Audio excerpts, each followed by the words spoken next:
Hi, welcome back to my channel. My name's Jack. JTH Books. Oh, I don't want to say that every time. Just move on. So I figured I'd show you all every queer book I've read this year and loved. I've read some and didn't like them. We're not going to talk about those. Maybe another video, but probably not. But maybe. So yeah, let's go.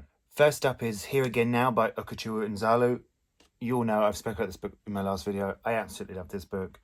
I think it's so beautifully written. It is so tender. It's so honest. It talks about grief and about masculinity and how you deal with loss and love and not quite getting the love you think you deserve or that you want.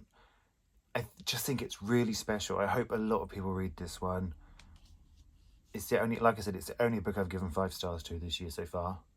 Even though I do love some of these books, this one takes the cake. Another queer book I love this year is Our Wives Under the Sea by Julia Armfield. Again, I spoke about this one in my last video, recommendations. This one is just brilliant. It is so, it's haunting and it's mysterious and it just slowly creeps towards that ending that is almost unforgettable. Like, I can't stop thinking about that ending, to be honest. And like I said before, it's the only kind of ending that works in books. It makes perfect sense when you read it. And oh yeah, this is another banger. 2 bangers in a row. What more do you want? Right, those are the 2 I've already recommended. So let's talk about some new ones that I've already read. Next up is Devotion by Hannah Kent. I love this book. A friend's just read this book, sent me pictures of themselves crying. That's what we want from books. This is a story about how a girl and her family are a certain religion, and then that religion isn't welcome in that town anymore, and they, along with many other families in the village, get the chance to travel to Australia and to start a new life. And maybe she meets a girl, maybe they fall in love, maybe something happens in the middle that elevates this book. Like I said, it's a tender, heartbreaking story and beautifully written that I think people should read. I really think people should pick this one up. Sometimes I feel like I should change the name of this channel to The Boy Who Cries Over Books, because as I talk about, it's me crying. Anyway. Yeah, there's some really brilliant poems in this one that you won't forget, I don't think. Next up is Stone Butch Blues by Leslie Feinberg. This book was gifted to me by a friend. I'll tag their Instagram down below if I can figure out how to do that, but I will try. And is it a funny shape? Yep. Is it funny formatted? Yep. Did I love it? Yep. The character in this book, the main character Jess, just had a hold of me. I couldn't stop thinking about them. I was at work and just thinking about this book, and I think that is the sign of a great book.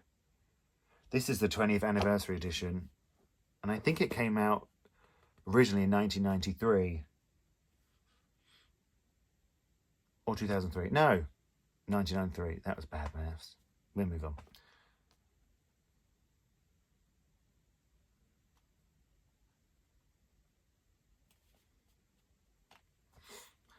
I haven't read a book like this before. I would love to read more like this. I think it showed a part of queer fiction I don't normally read, and now I want to read more.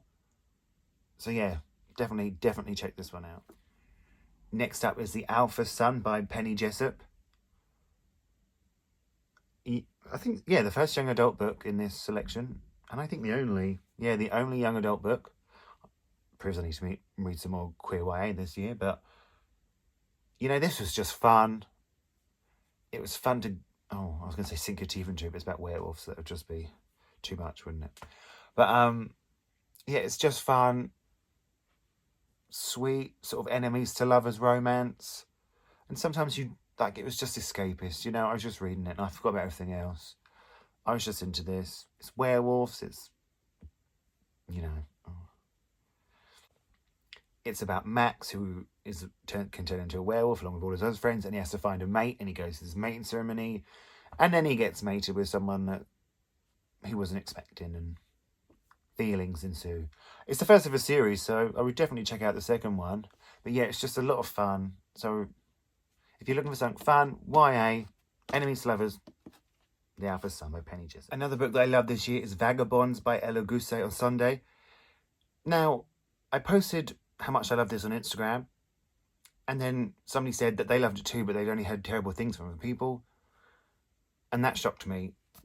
I don't dog ear pages, I'm not that sort of person, but I have in this book all the times it made me cry. Yeah, again, crying, we know, we'll move on. But it's set in the underbelly of Lagos in Nigeria, and it just shows different people's lives, and I think it celebrates queer love in a place where it's not allowed to be celebrated, and I think that's an amazing thing to read, and it's a really moving thing to read. And some of the writing in this, the writing about queer love and how it gets to the heart of it, I think is some of the best I've read this year. It wasn't the perfect book. No, is any book perfect? Oh, well, let's not talk about that. It's a discussion of time. But Vagabonds, I think it is out at the end of March. If you love beautiful writing, and if this made you cry, let me know. I'd like not to be the only one. Now, this is also the year that I am trying to read more non-fiction, queer non-fiction. I'm trying to read at least one a month. And it's March, so yeah, I've read 3 so far. I'm not going to talk about one because a lot of people loved the one I talked about, but I didn't quite get it. I don't know if I missed something, but I'm going to talk about the 2 now that I have really, really loved. First up is Life as a Unicorn by Amrou Al-Kadhi. I think it's really important to read about queerness from different perspectives and different lives and personal stories, and this is just that. This is all about Amrou growing up and realising their queerness and how it doesn't fit in with who they're being brought up to be. And when that is explored, it's really interesting and heartbreaking. But it's also a story of sex and joy and how they find themselves and become a famous drag queen, which, you know, is always a good thing to read about. So yeah, and if you're looking for some non-fiction, this one. And last but not least, we have Bad Gays, A Homosexual History by Hugh Lemmey and Ben Miller. Now, I didn't know this before we started it, but it was a podcast. And it just basically discusses the complicated queer people throughout history.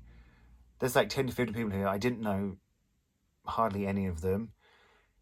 And it ignores like the heroes that we've been told about and discusses the people that just put their queerness on the back burner to further themselves, or they try to find their own queerness, but it didn't align with what we know today, or sometimes they didn't care about their queerness. It was their lives are so separate that they were willing to destroy that for other things. And it is really, really interesting. I didn't expect to fly through this one as quickly as I did.